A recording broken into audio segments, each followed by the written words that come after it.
ప్రభునందు ప్రియమైన వర్లారు, దేవాది దేవుని యొక్క మహాకృపను బట్టి ఈరోజు మనమందరము దేవుని నమ్ముకొని క్రైస్తవులుగా ఈరోజు దేవుని యొక్క మందిరంలో మనం కూర్చొని ఉన్నాం. అయితే దేవాది దేవుని యొక్క ఉద్దేశం ఏమిటంటే, ఈరోజు దేవుని నమ్మిన వారమైనటువంటి మనము దేవుడు తనను ఏ విధంగా చూడాలనుకుంటూ ఉన్నాడో ఆ విధంగా దేవునికి మనం కనబడాలనేటువంటిది దేవుని యొక్క ఆలోచన. అంటే మనం అంటాము, నేను యేసుని నమ్మాను, దేవుడిని నా సొంత రక్షకుడిగా అంగీకరించాను, నేను అందుకే మందిరానికి వస్తూ ఉన్నాను, అందుకే మందిరానికి వెళ్తూ ఉన్నానని మనం అంటూ ఉంటాం. వాస్తవంగా పరిశుద్ధ బైబిల్ గ్రంథం ప్రకారంగా ఆలోచన చేస్తే అసలు నిజముగా మనం దేవుని నమ్మామా? నిజముగా మనము దేవుని నమ్మితే దేవుని నమ్మిన వారి యొక్క విధానం అనేటువంటిది ఎలా ఉంటుంది అనేటువంటిది పరిశుద్ధ బైబిల్ గ్రంథంలో నుంచి కొన్ని మాటలు మనం తెలియజేసుకుందాం. గలతీయులకు రాసిన పత్రిక 3వ అధ్యాయము 6వ వాక్యలేఖనాన్ని చదువుకుందాం. అబ్రహాము దేవుని నమ్మిను, అది అతనికి నీతిగా ఎంచబడెను. కాబట్టి విశ్వాస సంబంధులే అబ్రహాము కుమారులని మీకు తెలుసుకొనుడి. ప్రార్థన. పరిశుద్ధుడ, దయ కలిగిన మా ప్రియ పరలోకపు తండ్రి, నీ పరిశుద్ధమైన ఘనమైన నామానికే వందనాలు, స్తుతులు, స్తోత్రాలు ప్రభు. ఈ సమయంలో చదవబడిన వాక్యము నీది, గ్రంథము నీదైన దేవా, మేము కేవలం మాట్లాడేవారిమే. నాకు ముందుగా మీరుండి ఈ వాక్యము ద్వారాగా నీ బిడ్డలతో మాట్లాడి వినగలిగే చెవులను గ్రహించే మనసును దయచేసి నిద్రాత్మను దూరపరిచి మీరే తోడేండి సహాయం చేయమని మా ప్రభువును ప్రియ రక్షకుడైన యేసుక్రీస్తు నామములో ప్రార్థించి అడిగి వేడుకుంటున్నాను తండ్రి, ఆమేన్. ప్రభునందు ప్రియమైన వర్లారా, గలతీయులకు రాసిన పత్రికలోని అపోస్తలుడైనటువంటి పౌలు గారు రాసినటువంటి ఈ మాటను మనం జాగ్రత్తగా పరిశీలన చేస్తే పౌలు గారు అంటూ ఉన్నాడు, అబ్రహాము దేవుని నమ్మెను అని అంటూ ఉన్నాడు. బైబిల్ గ్రంథంలో చాలామంది భక్తులు ఉన్నారు కదండి, చాలామంది క్రైస్తవులు అయినటువంటి వారు ఉన్నారు, యూదులైనటువంటి వారు ఉన్నారు. కానీ ప్రత్యేకించి ఇక్కడ అపోస్తలుడైనటువంటి పౌలు గారు అంటూ ఉన్నాడు, అబ్రహామును గురించి అబ్రహాము దేవుని నమ్మెను అని అంటూ ఉన్నాడు. ఇది ఒక్క చోట అంటూ ఉన్నాడు పౌలు గారు ఈ మాట అనేటువంటిది మనం ఆలోచన చేస్తే, యాకోబు పత్రిక 2వ అధ్యాయము 23వ వచనంలోని, రోమా పత్రిక 4వ అధ్యాయము 3వ వచనంలో కూడా ఈ మాటలో రాయబాటం మనం చూస్తూ ఉంటాం. యాకోబు గారు అబ్రహామును గూర్చి మాట్లాడాడు, అపోస్తలుడైనటువంటి పౌలు గారు అబ్రహామును గూర్చి మాట్లాడాడు. అలాగే ఆది కాండము 15వ అధ్యాయము 6వ వచనంలో మనం పరిశీలన చేస్తే స్వయాన దేవాది దేవుడే అబ్రహామును గూర్చి మాట్లాడటం అనేటువంటిది మనం అక్కడ పరిశీలన చేస్తూ ఉన్నాం. వాక్యలేఖనం తెలియజేసేటువంటి మాట ఏంటంటే, అబ్రహాము దేవుని నమ్మెను అని వాక్యం అంటూ, అబ్రహాము దేవుని నమ్మెను, అది అతనికి నీతిగా ఎంచబడెను అని అంటూ ఉంది వాక్యం. ఈరోజు మనం చాలామంది చెప్పేటువంటి మాట విధానం ఎలా ఉంటుందంటే, నేను దేవుణ్ణి నమ్ముకున్నాను అని అంటాం. నిజంగా నువ్వు దేవుణ్ణి నమ్ముకుంటే వాక్యం స్ట్రైట్గా చెబుతోంది, నువ్వు నీతిమంతుడివే. అయితే మనం నిజంగా దేవుణ్ణి నమ్మామా లేదా అనేటువంటిది మన యొక్క స్వభావమే మనకు తెలియజేస్తుంది. డిఎల్ మూడీ గారు అప్పుడప్పుడే సినిమా రంగంలో చక్కగా దూసుకొని వెళ్తూ ఉన్నటువంటి ఒక యవ్వన హీరోయిన్ దగ్గరికి వెళ్ళాడు ఒకనొక సందర్భంలో. ఆ హీరోయిన్ ఒక క్రైస్తవురాలు. మన లెక్క ప్రకారం చెప్పుకోవాలంటే దేవుని నమ్మినటువంటి బిడ్డ. దేవుని నమ్మినటువంటి బిడ్డ సినిమా రంగంలో చక్కగా దూసుకొని వెళ్ళిపోతూ ఉంది, మంచి హిట్లు అందుకుంటూ. డిఎల్ మూడీ గారు ఎలాగైనా ఆ కుమార్తెకి దేవుని మాటలు చెప్పాలని చెప్పి ఆ ఇంటికి వెళ్ళగానే ఆ హీరోయిన్ దైవజనుడిని చూడగానే దైవజనుడు నా ఇంటికి వచ్చాడని చెప్పి చాలా సంతోషపడిపోయి ఆ దైవజనుడికి కుర్చీ వేసింది. కుర్చీ వేయగానే ఆ దైవజనుడు కూర్చున్నాడు. గబగబా వెళ్ళి కాఫీ పట్టుకొని వచ్చి ఒక మంచి కాఫీ చేసి ఆ దైవజనుడికి ఇచ్చింది హీరోయిన్.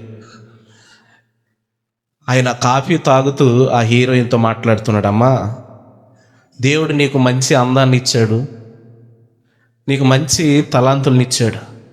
అయితే దేవుడు నీకు ఇచ్చినటువంటి యొక్క అందాన్ని, ఈ తలాంతుని నీవు లోకం కోసం దీన్ని వృధా చేస్తూ ఉన్నావు. దీనిని లోకం కోసం కాకుండా నీవు దేవుని కోసం వాడితే బాగుంటుంది కదా అని చెప్పి ఆ దైవజనుడు మాట్లాడాడంట ఆ హీరోయిన్. అప్పుడు ఆ హీరోయిన్ అందంట, అయ్యా, నీ చెప్పిన మాట బాగానే ఉంది, నేను దేవుని కోసం వాడబడతాను ఖచ్చితంగా, కానీ ఇప్పుడు కాదు. ఎందుకంటే నాకు ఇప్పుడు అందం ఉన్నది, ఆ ఉన్నటువంటి అందాన్ని బట్టి నాకు అవకాశాలు వస్తూ ఉన్నాయి సినిమాలో. ఈ అందము వాడిపోయిన తర్వాత నాకు అవకాశాలు రమ్మంటే రావు. కాబట్టి నా అందం ఉన్నంత వరకు నేను సినిమా రంగంలో వాడబడతాను. అందము నశించిపోయిన తర్వాత నాకు సినిమా అవకాశాలు తగ్గుతాయి కదా, అప్పుడు నేను ఖచ్చితంగా దేవుని పని చేస్తాను అంటే ఆ దైవజనుడు తాగే కాఫీని త్రాగటం ఆపేసి ఆ కాఫీ ఆమెకి ఇచ్చే అమ్మాయి తాగన్నాడంట. అప్పుడు దాకా దైవజనుడిని ఒక గౌరవంతో, మర్యాదతో, రెస్పెక్ట్తో చూసినటువంటి ఆ హీరోయిన్ ఒక్కసారిగా కోపంతో దైవజనుడి వైపు చూసి, నువ్వు ముందు పైకి లే అన్నదంట. కూర్చోమని మర్యాదగా కుర్చీ వేసి కూర్చోబెట్టినటువంటి ఆ హీరోయిన్ నువ్వు ముందు పైకి లే అన్నదంట.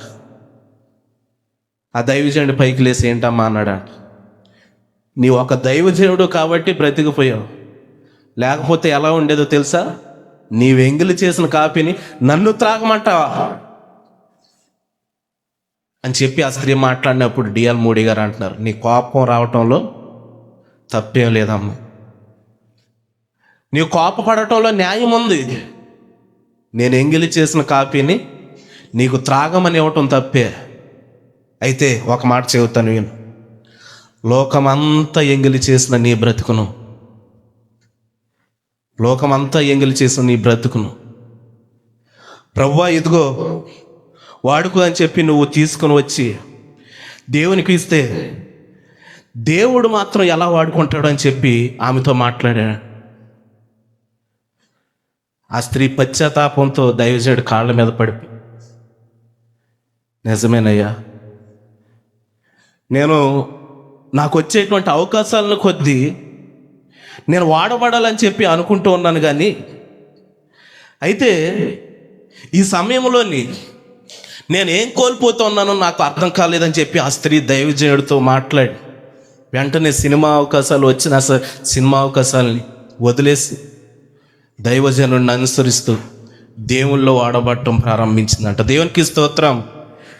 వాడిపోక ముందే నన్ను వాడుకో, పొద్దు వాలిపోక ముందే నన్ను వాడుకో,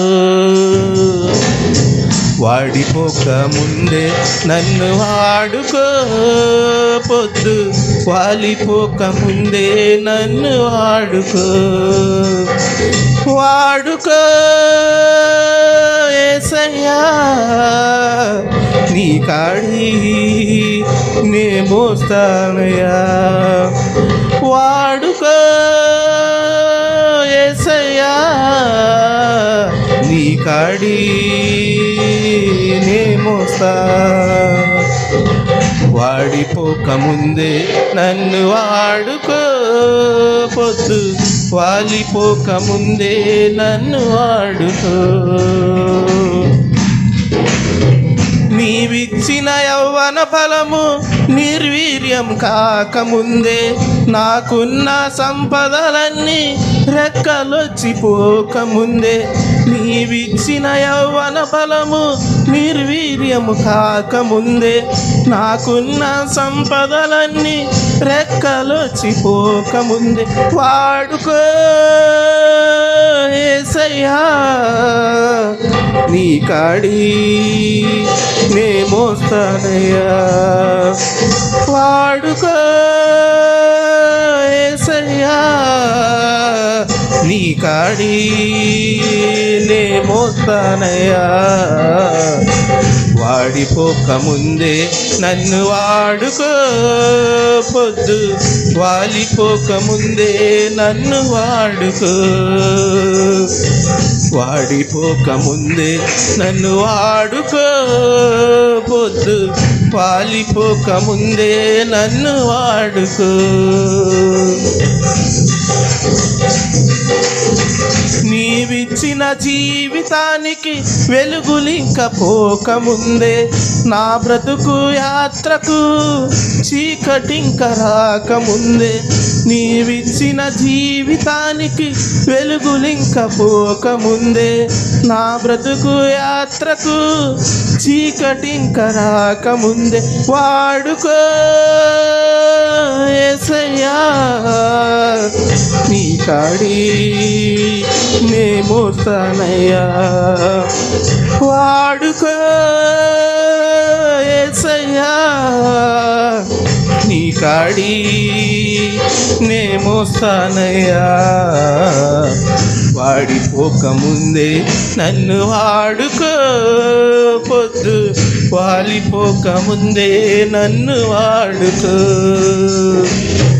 వాడిపోక ముందే నన్ను వాడుకో, పొద్దు వాలిపోక ముందే నన్ను వాడుకో.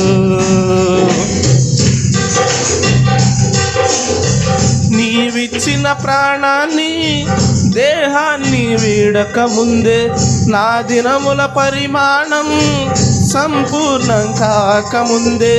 నీవిచ్చిన ప్రాణము దేహాన్ని వీడక ముందే, నా దినముల పరిమాణం సంపూర్ణం కాకముందే. వాడుకో యేసయ్యా నీ కాడి నే మోస్తానయ్యా.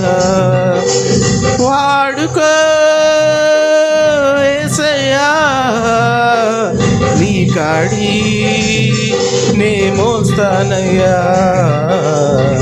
వాడిపోక ముందే నన్ను వాడుకో, పొద్దు వాలిపోక ముందే నన్ను వాడుకో. వాడిపోక ముందే నన్ను వాడుకో, పొద్దు వాలిపోక ముందే నన్ను వాడుకో. నీవిచ్చిన ఆరోగ్యం ఆవిరిగా మారక ముందే, నాకున్న అవకాశం చేజారిపోక ముందే. నీవిచ్చిన ఆరోగ్యం ఆవిరిగా మారక ముందే, నాకున్న అవకాశం చేజారిపోక ముందే. వాడుకో యేసయ్యా నీ కాడి నే మోస్తానయ్యా. వాడుకో యేసయ్యా నీ కాడి నే మోస్తానయ్యా.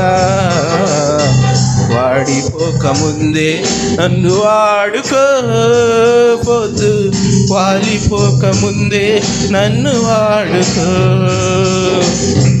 వాడిపోక ముందే నన్ను వాడుకో, పొద్దు వాలిపోక ముందే నన్ను వాడుకో. వాడుకో యేసయ్యా నీ కాడి నే మోస్తానయ్యా. వాడుకో యేసయ్యా నీ కాడి నే మోస్తానయ్యా. వాడిపోక ముందే నన్ను వాడుకో, పొద్దు వాలిపోక ముందే నన్ను వాడుకో. దేవుని నామానికి స్తోత్రం. యవ్వన కాలములో కాడి మోయట నరునికి మేలని వాక్యలేఖనం స్పష్టంగా తెలియజేస్తాం. కానీ ఈరోజు లోకములో ఉన్నటువంటి క్రైస్తవ జీవిత విధానం అనేటువంటిది ఎలా ఉన్నదంటే, పేరుకు మాత్రము నేను దేవుని నమ్మిన బిడ్డని, పేరుకు మాత్రం నేను విశ్వాసిని, పేరుకు మాత్రం నేను విశ్వాసురాలిని. నువ్వు చెప్పేటువంటి మాట,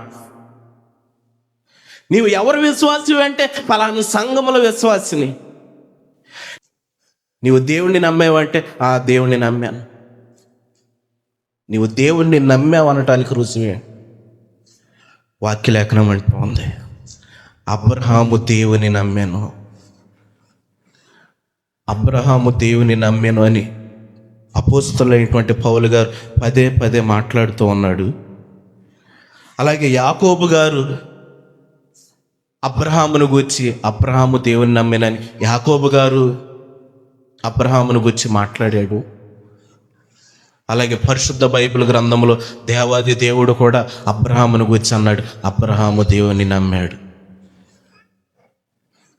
ఈరోజు మనమే నేను దేవుని నమ్మిన బిడ్డము అని చెప్పి మనం చెప్పుకుంటాం.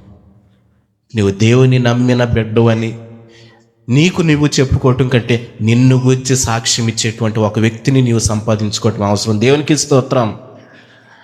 యోబునికి వచ్చి దేవుడు సాక్ష్యం ఇస్తూ ఉన్నాడు. అది యథార్థవంతుడు, న్యాయవంతుడు, దేవుని యందు భయభక్తులు కలిగి చెడుతనాన్ని విసర్జించిన వాడని దేవుడు సాక్ష్యం ఇచ్చాడు. అయితే దేవుని నమ్మినటువంటి అబ్రహామును గురించి వాక్యం అంటోంది, అబ్రహాము దేవుని నమ్మెను, అది అతనికి నీతిగా ఎంచబడిను. నువ్వు ఎప్పుడైతే దేవుణ్ణి నమ్ముతావో, నీవు దేవుణ్ణి నమ్మినటువంటి ఆ యొక్క స్వభావము దేవుని దృష్టిలో నిన్ను నీతిమంతునిగా ఎంచేటువంటి ఒక గొప్ప వరం అనేటువంటిది నీవు ఆలోచన చేయాలి. దేవుని నమ్మటం అంటే అది సాధారణమైనటువంటి విషయం కాదు. దేవుని నమ్మటం అంటే అది నోటితో పలికేటువంటి మాట కాదు. దేవుని నమ్మటం అనేటువంటిది మనం ఎప్పుడైతే జరిగిద్దో నీవు దేవుని దృష్టిలో నీతిమంతునిగా తీర్చబడేటువంటి ఒక గొప్ప భాగ్యం అది. అయితే దేవుని నమ్మటం అంటే ఏంటో అక్కడే కిందన ఒక మాట రాయబడి ఉంది. కాబట్టి విశ్వాస సంబంధులే అబ్రహాము కుమారులని మీరు తెలుసుకొనుడి, దేవుడు విశ్వాస మూలముగా అన్యులను నీతిమంతులను తీర్చునని లేఖనము ముందుగా చూచి నీ యందు అన్యజనులు అందరూ ఆశీర్వదింపబడుదురని అబ్రహామునకు సువార్త ముందుగా ప్రకటించను. ప్రభునందు ప్రియమైనటువంటి వారులారా, ఈరోజు నీవు దేవుని నమ్మావనటానికి గల నిదర్శనం ఏంటంటే ఇక్కడ వాక్యం అంటూ ఉంది, అబ్రహాము దేవుని నమ్మినని దేన్ని బట్టి చెప్పబడుతోందంటే వాక్యం విశ్వాసాన్ని బట్టి. నమ్మకాల్లో రెండు రకాలు ఉంటాయండి. ఒకటి క్రియల సంబంధమైన నమ్మకం, రెండవది విశ్వాస సంబంధమైనటువంటి నమ్మకం. క్రియల సంబంధమైనటువంటి నమ్మకంతో దేవునికి పని లేదు, అది దేవుడు కోరుకోడు కూడా. ప్రభునందు ప్రియమైనటువంటి వారులారా, పరిశుద్ధ బైబిల్ గ్రంథంలోని మనం జాగ్రత్తగా పరిశీలన చేస్తే ఈ క్రియల సంబంధమైనటువంటి నమ్మకం అనేటువంటిది ఎలా ఉంటుందంటే, యోహాను సువార్త 20:29 ఒకసారి చదువుకున్నాం. యేసు, నీవు నన్ను చూచి నమ్మితివి, చూడక నమ్మిన వారు ధన్యులని అతనితో చెప్పాను. ఎవరితో చెబుతున్నాడు ఈ మాట అంటే, యేసుక్రీస్తు ప్రభుల వారిని 3.5 సంవత్సరాలు వెంటనే ఉండి అనుసరించినటువంటి తన శిష్యుడైనటువంటి తోమాతో చెబుతూ ఉన్నాడు. ఈరోజు క్రైస్తవ జీవితంలో కూడా మనము ఇన్ని సంవత్సరాలుగా దేవుణ్ణి అనుసరిస్తూ ఉన్నాము, దేవునిలో ఉంటూ ఉన్నాము, దేవునిలో నడుస్తూ ఉన్నామని మనం అంటూ ఉంటాం. కానీ దేవుడు ఏదైనా ఒక మాట మనకి సెలవిచ్చినప్పుడు దాన్ని గైకొనలేనటువంటి స్థితిలో మనం ఉంటాం.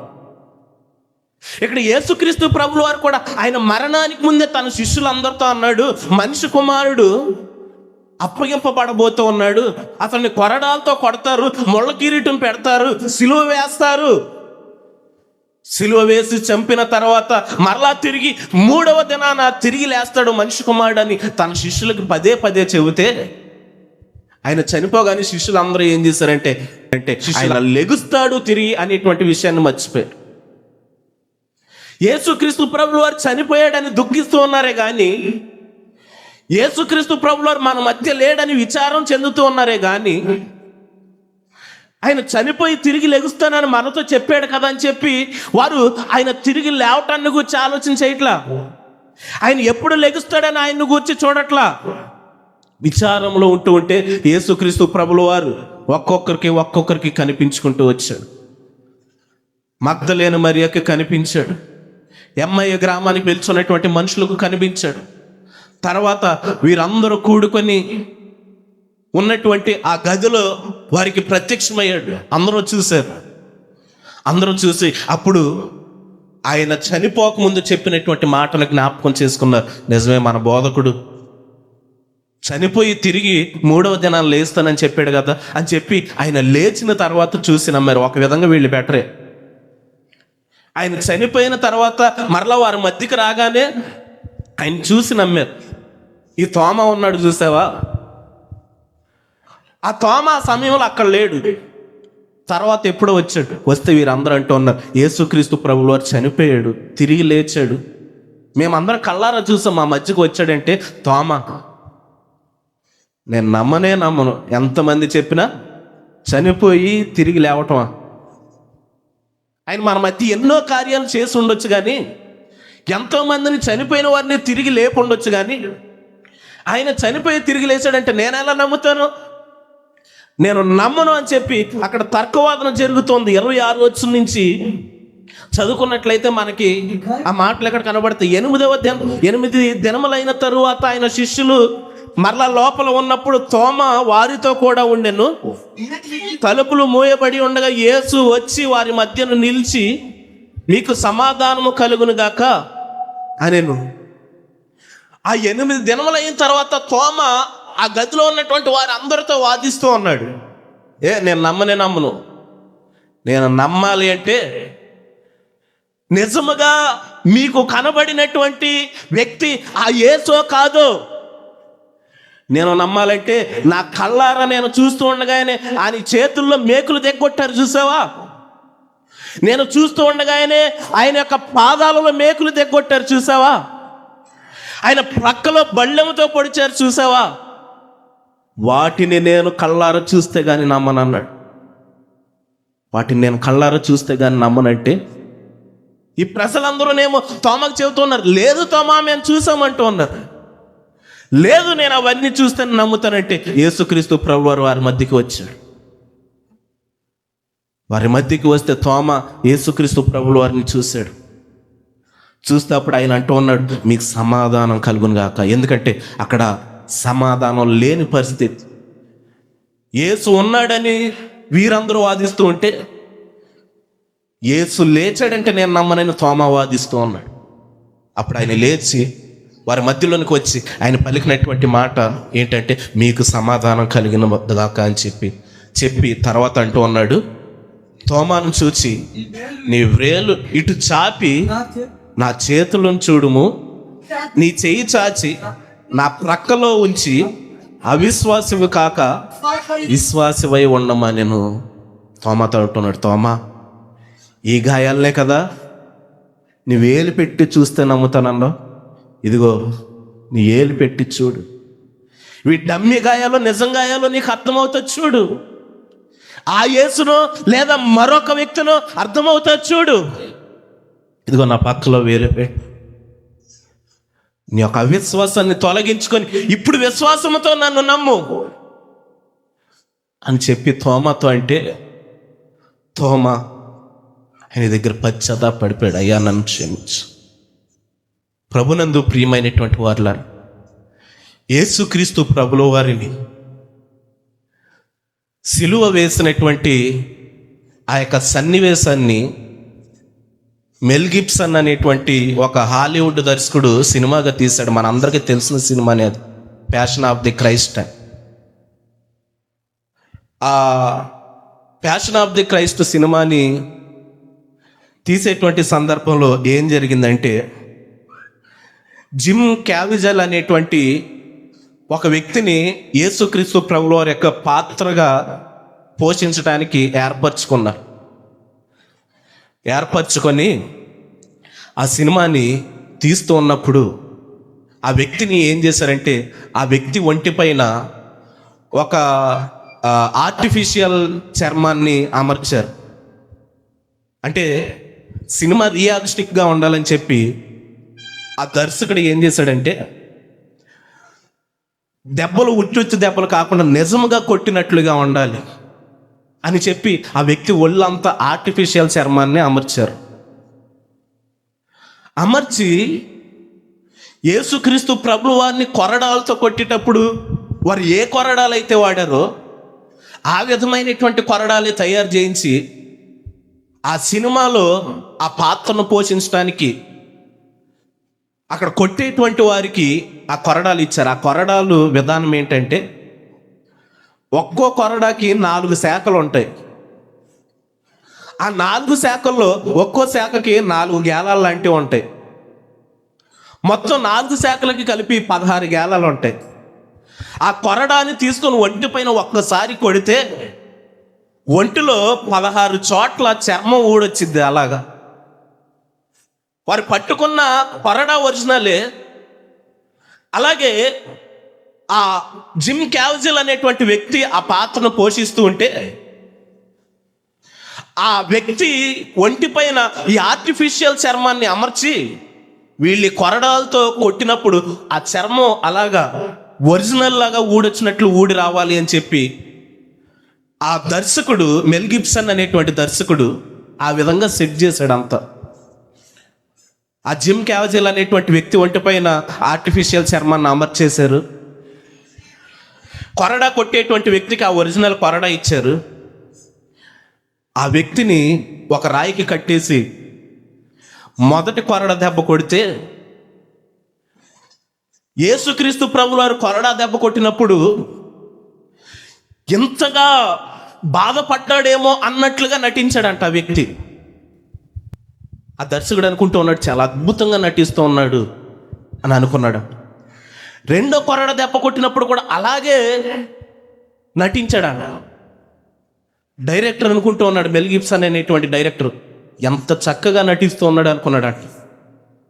మూడో దెబ్బ కొట్టగానే ఆర్టిఫిషియల్ చర్మంతో పాటు లోపల ఉన్నటువంటి ఒరిజినల్ చర్మాకి ఆ గాలాలు తగిలి చర్మం ఊడొస్తే ఒంటిలో నుంచి రక్తం ధారలై కారుతూ ఉంటే తట్టుకోలేక కింద నేలంతా పొర్లుతూ ఆ జిమ్ క్యావిజిల్ అనేటువంటి ఆ యాక్టరు దొరులుతూ ఉన్నాడు. వెంటనే హాస్పిటల్కి తీసుకుని వెళ్ళిపోయారు. హాస్పిటల్లో చేర్చారు. చేర్చిన తర్వాత కొంచెం కోలుకున్న తర్వాత ఆ యాక్టరు ఈ దర్శకుడిని అడుగుతూ ఉన్నాడంట, యేసుక్రీస్తు ప్రభుల వారిని నిజముగా ఎలా కొట్టారా అన్నాడంట. అంటే ఆ దర్శకుడు అన్నాడంట, మనం తీసేటువంటి సినిమాలో ఆయనని ఎంత చిత్రహింసలు పెట్టారో మనం 40% మాత్రమే చూపిస్తూ ఉన్నాం. ఆయనని చిత్రహింసలు పెట్టింది ఇంతకంటే రెట్టింపు అన్నాడంట. దేవునికి స్తోత్రం. వెంటనే ఆ పాత్రను పోషిస్తున్నటువంటి ఆ వ్యక్తి, నేను ఒక్క కొరడా దెబ్బకే వచ్చుకోలేకపోయాను, ఒక్క కొరడా దెబ్బకే నా ఒళ్ళు చీలిపోయి ముక్కలు ముక్కలుగా వచ్చేస్తే తట్టుకోలేకపోయాను. ఒకటి తక్కువ 40 కొరడా దెబ్బలు ఆయన భరించాడు. ఎందుకోసం భరించాడు? ఆయన చేసిన తప్పేంటి అని ఆయన విచారణ చేస్తే ఆయన ఏ తప్పు చేయలేదయ్యా, మనం చేసిన తప్పుల కోసం ఆయన కొరడా దెబ్బలు అనుభవించాడు. మన ఒళ్ళు చీలకుండా ఉండటం కోసం ఆయన ఒళ్ళుని చీల్చుకున్నాడు అని యెషయా గ్రంథంలో మాటలు చూపించాడు. మన అతిక్రమములను బట్టి అతడు గాయపరచబడెను, మన దోషములను బట్టి అతడు నలగొట్టబడెను అని చెబుతూ ఉంటే, ఏంటి మన దోషాల నిమిత్తమా ఆయన ఈ విధంగా చేర్చబడ్డదని చెప్పి వెంటనే అక్కడికక్కడే ఆయన మారు మనసు పొంది బాప్తిసం పొంది, నేను ఎలాగైనా ఈ సినిమాని పూర్తి చేస్తానని చెప్పి మరలా ఆ సినిమాని పూర్తి చేశాడు. అయితే ఇది ఆ యాక్టర్ యొక్క విధానం, యాక్టర్ మార్పు చెందటానికి విధానం. యేసుక్రీస్తు ప్రభుల వారిని గూర్చి అతడు అనుభవపూర్వకంగా అనుభవించిన తర్వాత అతడు తన పరిపూర్ణ మనసుతో యేసును సొంత రక్షకుడిగా అంగీకరించి బాప్తిసం తీసుకొని మారు మనసు పొందితే ఆ సినిమాని నిర్మించేటువంటి మెల్ గిబ్సన్ అనేటువంటి వ్యక్తి యొక్క సాక్ష్యం ఏంటో తెలుసా? ఆ మెల్ గిబ్సన్ అనేటువంటి వ్యక్తి ఒక గొప్ప దర్శకుడు హాలీవుడ్లో. అతడు ఏ సినిమా తీసిన మంచి హిట్లు, విపరీతంగా డబ్బు సంపాదన అతనికి వచ్చింది. అయితే మంచి మంచి సినిమాలు తీసేవాడు, మంచి మంచి హిట్లు ఇచ్చేవాడు, డబ్బు బాగా వచ్చింది. ఏమైందో తెలియదు, ఉన్నట్లుగా ఉండి డబ్బు మొత్తం పోయింది, బాగా అప్పుల పాలైపోయాడు. ఎంత అప్పుల పాలైపోయాడంటే ప్రజలు వచ్చి ఆ డబ్బులు అడుగుతూ ఉంటే తట్టుకోలేక అతడు చనిపోదామని డిసైడ్ అయిపోయి ఒక హోటల్ బుక్ చేసుకున్నాడు. హోటల్ బుక్ చేసుకుని 36 గంటలు టైం పెట్టుకున్నాడు. ఈ 36 గంటలు ఈ భూమి పైన ఉన్నటువంటి మంచి మంచి పదార్థాలన్నిటినీ నేను అనుభవిస్తాను, నాకు నచ్చింది తింటాను. 36 గంటల తర్వాత నేను సూసైడ్ చేసుకొని చచ్చిపోతానని చెప్పి డిసైడ్ చేసుకొని వెళ్ళి హోటల్లో బుక్ చేసుకున్నాడు రూమ్. 36 గంటలు టైం పెట్టుకున్నాడు. తనకు నచ్చింది తింటూ ఉన్నాడు, నచ్చింది త్రాగుతూ ఉన్నాడు. అన్నీ త్రాగిన తర్వాత ఇంకా కొంచెం సమయం ఉంది, అతడు చనిపోదాం అనుకున్న సమయాన్ని. అనుకోకుండా అతని ముందు ఒక డెస్క్ ఉంటే ఆ డెస్క్ సరుగు ఇలా లాగితే ఒక కొత్త నిబంధన బుక్ ఉంది, బైబిల్ గ్రంథం. సర్లే ఇప్పటి వరకు అన్నీ తిన్నాను త్రాగాను బాగానే ఉంది, కొంచెం టైం ఉంది కదా నేను చనిపోదాం అనుకోటానికి ఈ బుక్లో ఏముందో చూద్దామని చెప్పి ఆ కొత్త నిబంధన గ్రంథాన్ని ఓపెన్ చేసి చదవటం ప్రారంభించాడు. చదవటం ప్రారంభించినటువంటి వ్యక్తి అలా చదువుతూనే ఉండిపోయాడు. మరలా చదివాడు యోహాను సువార్త, మరలా చదివాడు 1కి 10 సార్లు చదివి చనిపోదాం అనుకున్నటువంటి వ్యక్తి యేసుక్రీస్తు ప్రభుల యొక్క జీవితాన్ని ఆ యొక్క గెత్సెమనే తోటలో నుంచి శిలువ మరణం వరకు అతడు చదివి ఆ యేసుక్రీస్తు ప్రభుల వారి యొక్క త్యాగాన్ని చూసి పదే అది అర్థం అవ్వాలని చెప్పి 1కి 10 సార్లు చదివి అప్పుడు టైం ఎంత చూశాడంట. చూస్తే టైం చాలా దాటిపోయిందంట. అరే నేను పలానా టైంకి చనిపోదాం అనుకున్నా కదా, టైం చాలా దాటిపోయింది అని చెప్పి అప్పుడు బైబిల్ ఎంక చూసి ఈరోజు యేసుక్రీస్తు ప్రభుల వారి యొక్క మరణము నా మరణాన్ని తప్పించింది అంటే ఆయనను గూర్చి నేను ఈ లోకానికి చాటి చెప్పటానికే ఆయన నా మరణాన్ని తప్పించాడని చెప్పి ఆయన వెంటనే యేసుక్రీస్తు ప్రభుల వారి యొక్క మరణాన్ని గూర్చి ప్యాషన్ ఆఫ్ ది క్రైస్ట్ సినిమాని తీద్దామని నిర్ణయించుకున్నాడు. దేవునికి స్తోత్రం. అతను కొంతమందితో చర్చించాడు. యేసుక్రీస్తు ప్రభుల వారు ఈ విధంగా చాలా శ్రమపడి శిలువ మరణం పొందాడు.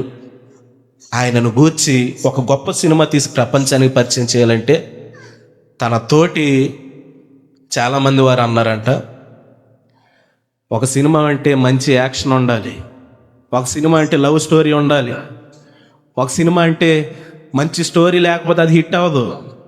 ఏమంటున్నావు, ఇప్పటికే నువ్వు చాలా నష్టపోయి ఉన్నావు, ఇంకా నష్టపోతావు, జాగ్రత్త అని చెప్పి అందరూ అతన్ని నిరుత్సాహపరిచిన వాళ్ళే. నాకు ఆయన ఒకటే అన్నాడు, ఖచ్చితంగా నా మరణాన్ని ఆయన జీవిత విధానం చదవగానే నా మరణాన్ని తప్పించింది ఆయన మరణం, నన్ను మార్చింది ఆయన మరణం.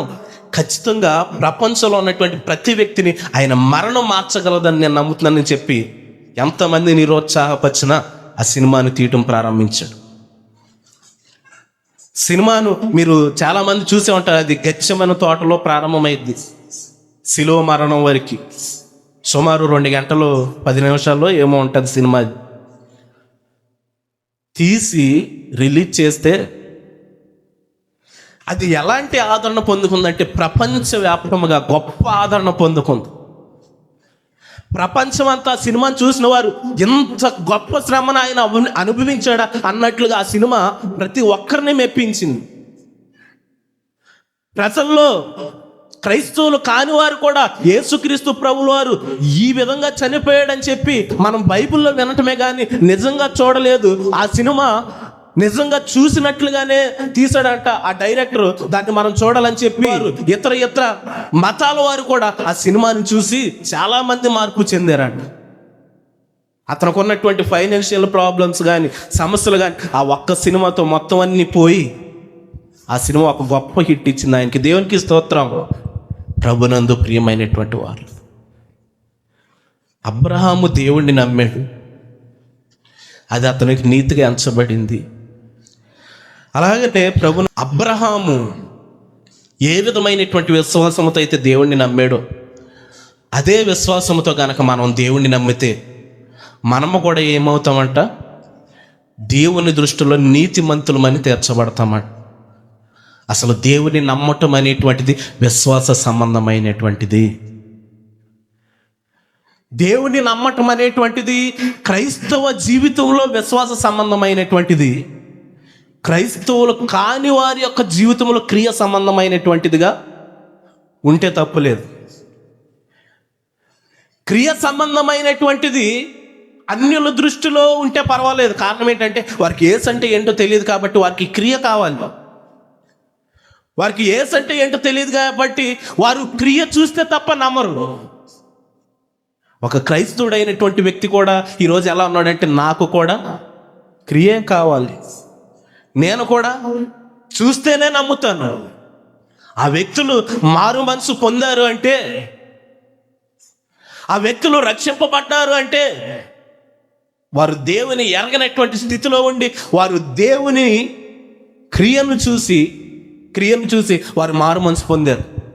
కానీ ఈరోజు మనం తోమా వలె ఎంతో కాలం క్రైస్తవులుగా క్రైస్తవులుగా జీవిస్తూ ఉన్నాం. కానీ మనకు కూడా ఏం కావాలి? తోమా వలె మనం కూడా, నేను కూడా చూస్తేనే నమ్ముతాను, నేను కూడా దేవుడు నాకు ఈ కార్యం చేస్తేనే నమ్ముతాను, దేవుడు కూడా నా జీవితంలో ఈ అద్భుతం చేస్తేనే నేను నమ్ముతాను, లేకపోతే నేను ఎందుకు నమ్మాలి? ప్రభునందు ప్రియమైనటువంటి వారులారా, గలతీయులకు రాసిన పత్రిక 3వ అధ్యాయం 2వ వాక్యలేఖనం ఒకసారి చదవండి. ఇది మాత్రమే మీ వలన తెలుసుకొనగోరుచున్నాను, ధర్మశాస్త్ర సంబంధ క్రియల వలన ఆత్మను పొందితిరా, లేక విశ్వాసముతో వినుట వలన పొందితిరా? మీరెంత అవివేకులైతిరా! మొదట ఆత్మానుసారముగా ఆరంభించి ఇప్పుడు శరీరానుసారముగా పరిపూర్ణులగుదురా. ఏమంటూ ఉన్నాడండి ఆయన? అంటూ ఉన్నాడు, ఇప్పుడు నీవు ధర్మశాస్త్ర సంబంధమైన క్రియ వలన ఆత్మ పొందుచున్నావా, లేక విశ్వాసముతో వినుట వలన పొందుచున్నావా? అవును కదా. ఆరంభంలో నీకు క్రియ అవసరం ఉండొచ్చేమో, కానీ ఇప్పుడు కూడా మనం ఏ విధంగా ఉంటున్నాం? బైబిల్ గ్రంథంలో దేవుడు ఈ విధమైన క్రియలు చేశాడు కదా మా పితరులకి, ఇప్పుడు నా జీవితంలో కూడా ఆ క్రియే నాకు కావాలి, ఆ క్రియ చేస్తేనే నేను నమ్ముతాను అన్నట్లుగా మన జీవితంలో ఉంది. కానీ ఇక్కడ వాక్యం ఏమంటుంది? నీవు ధర్మశాస్త్ర సంబంధమైన క్రియ వలన ఆత్మ పొందేవా, లేదా విశ్వాసము ద్వారాగా వినుట వలన రక్షింపబడ్డావా? వినుట వలన విశ్వాసము కలుగును, వినుట క్రీస్తు యేసు వలన విశ్వాసము కలుగును అని వాక్యం ఇస్తూ ఉంటే ఈరోజు మనం వినేది నమ్మం. తోమ విని నమ్మాడా? అయ్యా మన యేసు చనిపోయాడయ్యా, తిరిగి లేచాడయ్యా అని మొత్తుకుంటే అందరూ కలిసి నేను నమ్మను, మీరు చెబితే నేను ఎందుకు నమ్ముతా? నేను క్రియ చూస్తేనే నమ్ముతా, ఆయన గాయాలు చూస్తేనే నమ్ముతా, ఆ గాయాల్లో వేలు పెడితేనే నమ్ముతా. అవి ఒరిజినల్ కాదు, నా ఏలు పెట్టి చూసి పరీక్షించే నేను నమ్ముతా.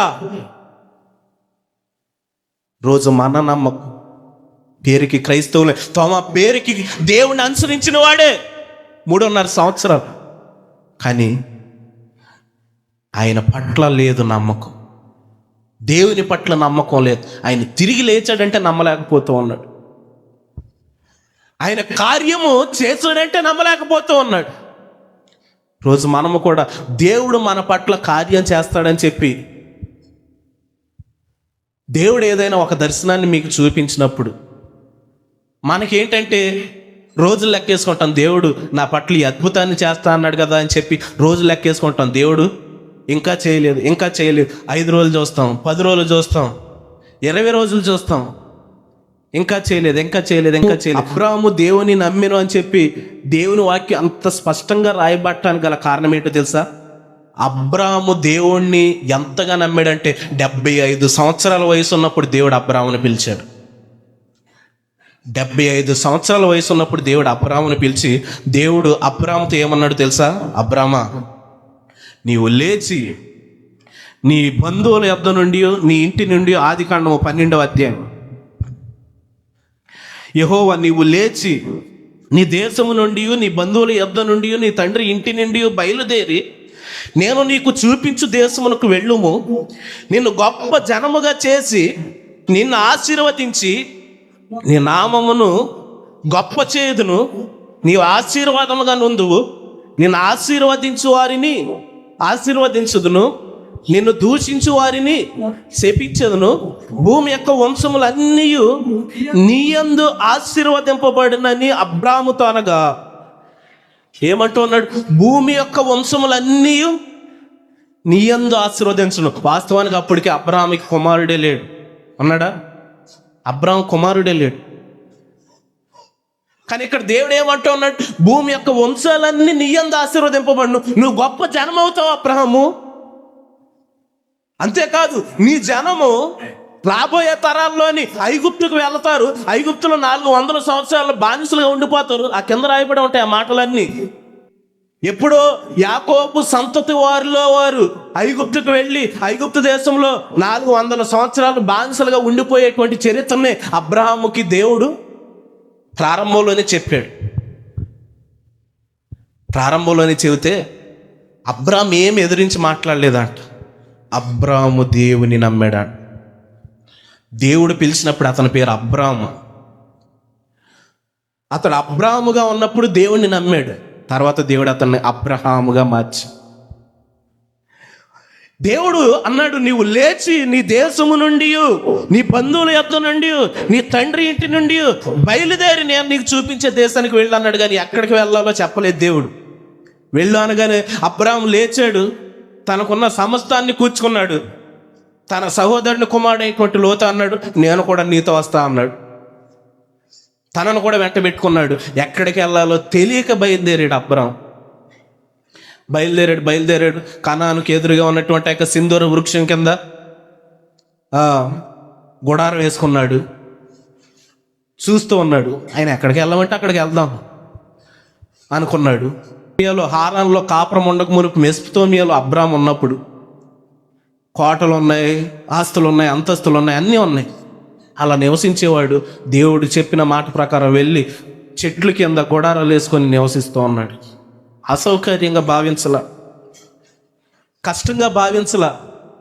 నాకున్నవన్నీ వదిలేసుకుని పొమ్మన్నావు ప్రభువా, ఏంటి నన్ను గుడారాల్లో పెట్టావని అని అల్లా, ఏంటి నన్ను ఇబ్బందుల్లో పెట్టావు, చెట్ల కింద పెట్టావని అని అల్లా. వెళ్ళి ఆ చెట్టు కింద ఉంటే మోరే దగ్గర ఉన్నటువంటి సింధూర వృక్షం కింద గుడారం వేసుకుని ఉంటే అక్కడికే దేవుడు వెళ్ళి అతనికి ప్రత్యక్షం అబ్రాహాంతో అంటూ ఉన్నాడు, అబ్రామా, నేను నిన్ను నీ దేశం నుంచి బయలుదేరి వచ్చేమానగానే వచ్చేసావు. ఇప్పుడు నీ దేశం కంటే గొప్ప దేశాన్ని, ఇదిగో నీ ఎదురే కనబడుతున్న కనాను దేశం, ఆ దేశాన్ని నీకు నీ సంతతి వారికి ఇస్తాను, అది మీ సొత్తు అయింది అని చెప్పి దేవుడు చెబితే అబ్రాహాము నమ్మాడు. అది కూడా ఏది అవిశ్వాసముతో అబ్రాహాము దేవుడు ఎలాగే చెబుతాడులే, నాకేమిస్తాడులే అన్నట్లుగా అనుకోలే. 75 సంవత్సరాల వయసులో నీ జనం విస్తరించబడిద్దని దేవుడు అబ్రాహాముతో చెబితే 99 సంవత్సరాలు వచ్చేదాకా కూడా అబ్రాహాం అలాగే చూశాడు. 99 సంవత్సరాలు వచ్చినా కూడా పిల్లలు లేరు. ఒక కుమారుడు పుట్టాడు. 99 సంవత్సరాలు వచ్చేసరికి ఆ కుమారుడికి 13 సంవత్సరాలు. అయితే తన సొంత కుమారుడు కాదు. సొంత కుమారుడు అంటే పెళ్లి భార్యకు పుట్టినోడు కాదు, హాగర్ అయినటువంటి దాసికి పుట్టినవాడు. అబ్రాహాం ఆ మాట కూడా అడుగుతాడయ్యా, నువ్వు నన్ను గొప్ప జనంగా చేస్తా అన్నావు కదా, అయితే నా దాసి అయినటువంటి ఆఖరికి పుట్టినవాడే నా ఆస్తికి వారసుడే అంటే దేవుడు అన్నాడు, కాదు అబ్రాహ్మ, నేను నీతో అప్పుడు ఏ మాట అయితే చెప్పానో అదే నీ పట్ల నెరవేర్చబోతూ ఉన్నాను. నీ గర్భాన పుట్టబోయేటువంటి వాడే నీకు వారసుడవుతాడు అని చెప్పి దేవుడు అక్కడ అబ్రాహాముతో మాట్లాడటం మనం చూస్తూ ఉంటాం. ఈ మాటని ఆయన ఎప్పుడు చెబుతూ ఉన్నాడంటే 17 వచనంలో ఆయన అంటూ ఉంటాడు, అబ్రాహాము 99 ఏండ్ల వాడైనప్పుడు యెహోవా అతనికి ప్రత్యక్షమై, నేను సర్వశక్తి గల దేవుడను, నా సన్నిధిలో నడుచుచు నిందారహితుడు అయి ఉండుము, నాకును నీకును మధ్య నా నిబంధనను నియమించి నిన్ను అత్యధికముగా అభివృద్ధి చెందేదనని అతనితో చెప్పాను. ఎన్ని సంవత్సరాల వయసు అప్పుడంట? 99 సంవత్సరాల వయసు అప్పుడు. 99 సంవత్సరాల వయసు వచ్చేసరికి అబ్రాహాముకి తన దాసికి పుట్టినటువంటి కుమారుడైనటువంటి ఇస్మాయేల్ ఒక్కడే ఉన్నాడు. అప్పుడు 13 సంవత్సరాలు ఇస్మాయేల్కి. ఆ సమయంలోని వాక్యలేఖనం ద్వారాగా దేవుడు అంటూ ఉన్నాడు, నేను సర్వశక్తి గల దేవుడు, నీవు నా సన్నిధిలో నిందారహితుడు అయి ఉండు, నీ పట్ల చేసినటువంటి మాటను నేను నెరవేర్చబోతున్నానని చెప్పి మరలా 99 సంవత్సరాల తర్వాత దేవుడు అతడు ఆజ్ఞాపించినప్పుడు అప్పుడు మరలా అబ్రహాముకి ఇస్సాకు పుట్టడం అనేటువంటిది మనం చూస్తూ ఉంటాం. అంటే 75 సంవత్సరాలకి 99 సంవత్సరాలకి ఎంత గ్యాప్ ఉన్నదండి? అంటే దేవుడు 75 సంవత్సరాల వయసులో దేవుడు అబ్రాహాముకి ఏ మాట అయితే చెప్పాడు ఆ మాట పైన నమ్మకం పెట్టుకున్నాడు, విశ్వాసం కోల్పోలా. ఇంకా చేయలేదేంటి ప్రభు, ఇంకా చేయలేదేంటి ప్రభు, నువ్వు నాకు సంతానాన్ని ఇస్తా అన్నావు కదా, భూమి అంతా నా సంతానం వ్యాపిస్తుంది అన్నావు కదా, సంవత్సరం అయిపోయిందయ్యా, 2 సంవత్సరాలు అయిపోయిందయ్యా, 10 సంవత్సరాలు అయిపోయింది, 20 సంవత్సరాలు అయిపోయింది, ఇంకా కార్యం చేయవేంటయ్యా అన్న మాట అలా తన భార్యకు వచ్చింది అవిశ్వాసం. దేవుడు చెప్పాడని నువ్వు ఇంకా దేవుడి మాటే పట్టుకొని ఉంటే మనకి పిల్లలు ఎప్పుడు పుడతారు? ఇదిగో పో నా దాసి దగ్గరికి పిల్లోని కను అని చెప్పి భార్యకు అవిశ్వాసం వచ్చింది, కానీ అబ్రాహాంకి అవిశ్వాసం రాలి. కనమన్నటువంటి ఆ భార్యనే మరలా ఆ కుమారుడిని ఇష్టపడలా, కన్నటువంటి ఆ తల్లిని ఇష్టపడలా, మనందరికి తెలిసిన విషయమే. ఏదేమైనా ఇతని ప్రభునందు ప్రియమైనటువంటి వారిలారు, అబ్రహాము దేవుని దృష్టిలోని నీతిమంతుడుగా ఎంచబడటానికి గల కారణం ఏంటంటే అబ్రాహాము దేవుణ్ణి నమ్మాడు. అబ్రాహాము ఎలాగైతే దేవుణ్ణి నమ్మాడు అనేటువంటిది మనం ఆలోచన చేస్తే నమ్మటంలో 2 రకాలు అని చెప్పాను. ఒకటి క్రియ వల్ల నమ్మటం, రెండవది విశ్వాసం మూలంగా నమ్మటం. విశ్వాసం మూలంగా నమ్మటం అంటే, క్రియ మూలంగా అంటే, ఇదిగో ఇక్కడ ఏదైనా ఒక అద్భుతం జరిగితే ఆ అద్భుతాన్ని బట్టి నమ్మటం, అది క్రియ మూలంగా నమ్మటం అనేటువంటిది. విశ్వాసం మూలంగా అంటే ఇక్కడ అద్భుతం కాకుండా దేవుడు ఒక మాట చెప్పాడు, దేవుడు ఇది చేయబోతున్నాడు అంట అనేటువంటిది ఒక దైవజనుడి ద్వారా తెలియజేసి ఉన్నాడు. అదేంటంటే విశ్వాసం ద్వారా నమ్మటం, అంటే ఏమీ చూడకుండా మాట విని నమ్మటం. అలాగే అబ్రహాం జీవితంలో కూడా అబ్రహాము విశ్వాసం ద్వారా ఎలా నమ్మాడు అనేటువంటిది మనకి అర్థం కావాలంటే ఇందా మనం చదువుకున్నట్లుగా ఆదికాండము 12:1 నీవు లేచి నీ దేశము నుండి, నీ బంధువుల యొద్ద నుండి, నీ తండ్రి ఇంటి నుండి బయలుదేరు, నేను నీకు చూపించే దేశానికి వెళ్ళి ఒక మాటే చెప్పాడు ఆయన. నువ్వు వెళ్ళు, నేను తర్వాత ఆశీర్వదిస్తానన్నాడు దేవుడు. వెళ్ళిపోయాడు అంతే. నువ్వు ముందు క్రియ చేయబ్రవా, కార్యం చేయబ్రవా, అప్పుడే వెళ్తాననేటువంటి మాట అబ్రాహాం నోటి ఏమిటి రాల. అది విశ్వాసం. మొదటగా మనం చదువుకున్నటువంటి గలతీయులకు రాసిన పత్రిక 3:6 అబ్రహాము విశ్వాసం వల్ల దేవుని నమ్మినట్లుగా మనము కూడా విశ్వాసము మూలముగా దేవుని నమ్మితే అబ్రహాము కుమారులు మనబడుదుము అని వాక్యం అంటుంది. అంటే అబ్రహాము నువ్వు దేవుని నమ్మినట్లుగా, అబ్రహాము దేవుని నట్లుగా నువ్వు కూడా దేవుణ్ణి నమ్మగలవు అని చెప్పి దేవుని యొక్క వాక్యలేఖనం తెలియజేస్తాం. ఇంకొక విషయాన్ని మనం జాగ్రత్తగా పరిశీలన చేస్తే అబ్రాహాము ఇంకా దేవుణ్ణి ఏ విధంగా నమ్మాడు అనేటువంటిది మనం జాగ్రత్తగా పరిశీలన చేస్తే యాకోబు పత్రికలోని 2:23 ఒకసారి చదవండి. యాకోబు పత్రిక 2:23. యాకోబు పత్రిక 2:23. కాబట్టి అబ్రహాము దేవుని నమ్మెను, అది అతనికి నీతిగా ఎంచబడును అను లేఖనము నెరవేర్చబడును, మరియు దేవుని స్నేహితుడని అతనికి పేరు. అబ్రహాము దేవుణ్ణి నమ్మాడు అనటానికి ఇక్కడ కనబడేటువంటి ఇంకొక నిదర్శనం ఏంటంటే, అబ్రహాము సామాన్యమైనటువంటి మనుషుల వల్లే దేవుణ్ణి నమ్మలేదంట. ఒక స్నేహితుల్లా భావించి దేవుణ్ణి నమ్మాడంట. ఎలాగా? దేవుణ్ణి తన స్నేహితుల్లా భావించి నమ్మాడంట. ఒక నమ్మకం అనేటువంటిది స్నేహితుల మధ్య ఉన్నటువంటి దానికంటే కూడా ఇంకెక్కడా కూడా ఉండదు. అంటే నమ్మకాలు చాలా రకాలుగా ఉండొచ్చు, కానీ ఒక ప్రాణ స్నేహితుల మధ్య ఉండేటువంటి నమ్మకము ఎలా ఉంటుందంటే, అలాంటి నమ్మకము సొంత కన్న తల్లిదండ్రుల మధ్య ఉండదు, సొంత భార్యాభర్తల మధ్య ఉండదు, తోబుట్టు వారి మధ్య ఉండదు, రక్త సంబంధికుల మధ్య కూడా ఉండదు. ప్రాణ స్నేహితుల యొక్క నమ్మకం ఒకరి పట్ల ఒకరికి ఎలా ఉంటుందంటే, ఒక భార్యతో చెప్పుకోలేని మాట కూడా స్నేహితుడికి వచ్చి చెబుతాడు, తల్లికి చెప్పుకోలేని మాట కూడా స్నేహితుడికి వచ్చి చెబుతాడు, రక్త సంబంధికులకు చెప్పుకోలేనటువంటి మాట కూడా తీసుకుని వచ్చి స్నేహితుడికి చెబుతాడు. ఇదేంటంటే స్నేహంలో ఉన్నటువంటి నమ్మకం. ఇక్కడ దేవుడిని కూడా అబ్రహాము ఏ విధంగా నమ్మాడు అనేటువంటిది మనం ఆలోచన చేస్తే స్నేహితుని వలె నమ్మాడంట. అక్కడ స్పష్టంగా తెలియజేస్తోంది. మరియు దేవుని స్నేహితుడని అతనికి పేరు. అబ్రహాము దేవుణ్ణి స్నేహితుడిలా నమ్మాడు. దేవుడు కూడా అబ్రహాముని స్నేహితుడిలానే నమ్మి దేవుడు కూడా ఏం చేశాడంటే, ఏ కార్యాన్నైనా అబ్రహాముకి చెప్పకుండా ఉండలేదంట. చేయబోయేటువంటి కార్యం వాక్యంలో మాట ఆదికాండం 18వ అధ్యాయం 17 వచ్చిన. ఆదికాండం 18వ అధ్యాయం 17 వచ్చిన ఎలా అంటూ ఉన్నాడు, అప్పుడు యెహోవా నేను చేయబోవు కార్యము అబ్రహామునకు దాచేదనా ఆయన అంటూ ఉన్నాడు.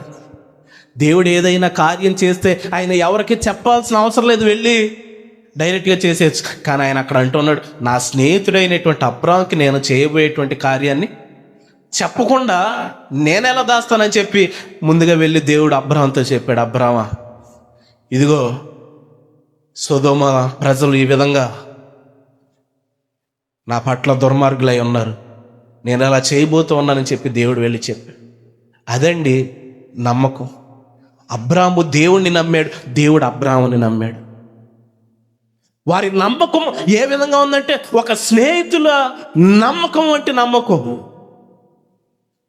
ఆ నమ్మకము వారి మధ్య ఏం ఏర్పరిచిందంటే స్నేహభావాన్ని ఏర్పరిచింది, దేవునితో స్నేహాన్ని ఏర్పరిచింది.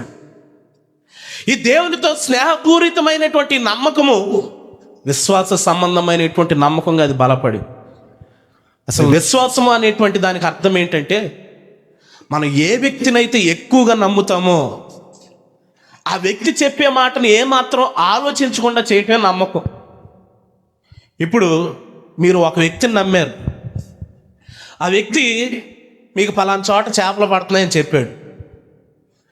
మీరు ఏం చేస్తారు? ఆ వ్యక్తిని నమ్మావు కాబట్టి ఆ చేపలు పడేటువంటి స్థలానికి విశ్వాసంతో వెళ్తావు. అదే ఆ వ్యక్తి నీకు ఒకసారి 2 సార్లు లేదా 3 సార్లు అబద్ధం చెప్పాడు అనుకో, చేపలు పడి పడలేదని చెప్పాడు అనుకో, ఆ వ్యక్తి నిజం చెప్పినా నీకు ఎలా అనిపిస్తుంది అంటే, వీడు మోసగాడు, వీడిని నమ్మటానికి వీలు లేదనేటువంటి భావన మనలో. వాస్తవా కాదా చెప్పండి మీరే? వాస్తవా కాదు? కొన్ని సందర్భాల్లో మనుషుల పైన ఉన్నటువంటి నమ్మకం మీదే విశ్వాసం అనేటువంటిది ఆధారపడి ఉంటుంది. ఇక్కడ అబ్రహాము కూడా దేవుని పట్ల అంత విశ్వాసము కలిగి ఉండటానికి గల కారణం ఏంటంటే, దేవుణ్ణి అంతగా నమ్మాడు అబ్రహాము. తన ఇంటి వారిని, అలాగే తన బంధువులని, తన యొక్క తోబుట్టువులని నమ్మిన దానికంటే ఎక్కువగా దేవుణ్ణి నమ్మాడు. కాబట్టి అబ్రహాము నువ్వు లేచి బయలుదేరనగానే ఎవరి మాట కూడా వినకుండా లేచి తన స్వదేశం నుంచి బయలుదేరాడు అబ్రహాము. ఎందుకంటే నా స్నేహితుడు నన్ను విడిచిపెట్టడు, నా స్నేహితుడు నన్ను పాడు చేయడు, నేను నమ్మిన నా స్నేహితుడు నన్ను విడవడు అనేటువంటి నమ్మకం అబ్రహాములో ఏర్పడిపోయింది. వారిద్దరి మధ్య ఉన్నటువంటి ఆ యొక్క నమ్మకం అనేటువంటిది ఏ విధమైనటువంటిది అంటే స్నేహపూరితమైనటువంటి నమ్మకం. స్నేహపూరితమైనటువంటి నమ్మకంలో విశ్వాసం అనేటువంటిది బలపడటానికి వీలుగా ఉంటుంది. ఈరోజు నువ్వు నేను కూడా దేవుణ్ణి నమ్మాలి అంటే, దేవునికి నీకు మధ్య ఉండేటువంటి సంబంధం అనేటువంటిది ఏదో వచ్చి వెళ్ళిపోయామనేటువంటి సంబంధం కాదండి. స్నేహపూరితమైనటువంటి సంబంధం దేవునికి నీకే ఉన్నప్పుడు దేవుని మాటను నీ విశ్వాసపూరితంగా అనుసరిస్తావు, దేవుని నువ్వు విశ్వాసంగా వెంబడిస్తావు, దేవుడు నీ పట్ల కార్యాలను చేస్తాడు. అది దేవుని దృష్టికి నీతిగా ఎంచబడిద్ది కాబట్టి దేవుడు నీ పట్ల కార్యం చేస్తాడు. నీవు దేవుణ్ణి వెంబడించేటువంటి విధానం అనేటువంటి, దేవుని నమ్మే విధానం అనేటువంటిది దేవుని దృష్టికి నీతిగా ఎంచబడేలాగా ఉండాలని వాక్యలేఖనం ద్వారా భక్తులు తెలియజేస్తూ ఉన్నారు. ఈరోజు ఒక క్రైస్తవుని యొక్క నీతి ఏంటంటే, మందిరానికి వచ్చి చక్కగా పాటలు పాడటం కాదు కానీ, మందిరానికి వచ్చి దేవుడు అడిగిన దానికంటే ఎక్కువ ఇవ్వటం కాదు కానీ, మందిరానికి వచ్చి ప్రార్థనలు చేయటం కాదు కానీ, మందిరానికి వచ్చి ఉపవాసాలు ఉండటం కాదు కానీ, మందిరానికి వచ్చి వ్యభిచారం చేయకుండా, దొంగతనాలు చేయకుండా, నరహత్యలు చేయకుండా ఉండటం కాదు కానీ, దేవుడు నిన్ను నమ్మే విధంగా నువ్వు దేవుణ్ణి నమ్మే విధంగా ఉండటం. పరిసయ్యుడు ఉన్నాడు, అన్నీ చేశాడు, కానీ పరిసయ్యుని దేవుడు నీతిమంతుడు అనలా. మందిరంలో అన్నీ చేశాడు పరిసయ్యుడు. వారానికి 2 సార్లు ఉపవాసం ఉంటూ ఉన్నాడు, రాబడి అంతట్లో దశంభాగాన్ని ఇస్తూ ఉన్నాడు, వ్యభిచారం చేయట్లేదు, దొంగతనాలు చేయట్లేదు, నరహత్యలు చేయట్లేదు. అలాగనే అక్కడ రాయబడినటువంటి క్వాలిటీస్ అన్నీ చాలా చక్కగా రాయబడి ఉంటాయి. పరిసయ్యుని గురించి మందిరంలో ఉన్నాడు పరిసయ్యుడు. మందిరాన్ని విడిచిపెట్టట్లా, దేవునికి ఇచ్చే విషయంలో వెనకాడట్లా, ప్రార్థించే విషయంలో వెనకాడట్లా, ఉపవాసాలు ఉండే విషయంలో వెనకాడట్లా, క్యారెక్టర్ విషయంలో వెనకాడట్లా పరిసయ్యుడు. కానీ పరిసయ్యుడు దేవుడు నీతిమంతుడని అనలేకపోయాడు. కానీ దేవుని మందిరానికి ఎక్కడో దూరంగా ఉన్నటువంటి ఆ సుంకర్ని దేవుడు అంటూ ఉన్నాడు, ఇతని కంటే, మందిరంలో ఉన్నవాడి కంటే అతను నీతిమంతుడు. ఈరోజు మన నమ్మకం ఎలా ఉంటుందంటే, ఇంకో నమ్మకాన్ని గురించి మనం ఆలోచిస్తే, క్రైస్తవ నమ్మకం అనేటువంటిది ఒకటి క్రియల వలన నమ్మకము, రెండవది విశ్వాస సంబంధమైన నమ్మకం, మూడవది ఆచార సంబంధమైనటువంటి నమ్మకం. కొంతమంది క్రైస్తవుల యొక్క నమ్మకం అనేటువంటిది ఎలా ఉందంటే ఆచారాల వైపు. సమీపంలో ఉన్నటువంటి మందిరంలో దేవుడు కార్యాన్ని చేస్తాడంటే వారికి నమ్మకం ఉండదు. ఆ మందిరానికి వెళ్తే దేవుడు కార్యం చేస్తాడు, ఈ మందిరానికి వెళ్తే దేవుడు కార్యం చేస్తాడు. మరి మందిరంలో ఉన్నటువంటి పరిసయ్యుడికి, మందిరం బయట ఉన్నటువంటి సుంకరికి గల తేడా మనకు అర్థం కావట్లేదా? ప్రభునందు ప్రియమైనటువంటి వారులారా, మందిరంలో దేవుడు కార్యాన్ని చేస్తాడు కాదనట్లేదు, కానీ మందిరం అనేటువంటి ఆచారమే నీ హృదయంలో ఉంటే దేవుడు కార్యం అనేటువంటిది విశ్వాస సంబంధమైనదండి. నమ్మకం అనేటువంటిది విశ్వాస సంబంధమైనది. కానీ నీ విశ్వాసం దేనిపైన ఆధారపడి ఉంది? దాని విశ్వాసం కాదు, నీ నమ్మకం దేనిపైన ఆధారపడి ఉంది? మందిరాలపైన, మనుషులపైన. దేవునిపైన నమ్మకాన్ని వదిలిపెట్టి ఈరోజు మన నమ్మకం అనేటువంటిది మనుషులపైన, మనుషులు చేసేటువంటి క్రియలపైన, మందిరాలపైన ఆధారపడి ఉంటే మనం ఎప్పటికీ దేవుని దృష్టిలో నీతిమంతులుగా ఎంచబడలేం. అక్కడ పరిసయ్యుడు మందిరంలోనే ఉన్నాడు, దేవుని దృష్టిలో నీతిమంతుడని అనిపించుకోలేకపోయాడు. సుంకరి దేవుని మందిరం బయట ఉండి అతడి కంటే ఇతడు నీతిమంతుడు అన్నాడు.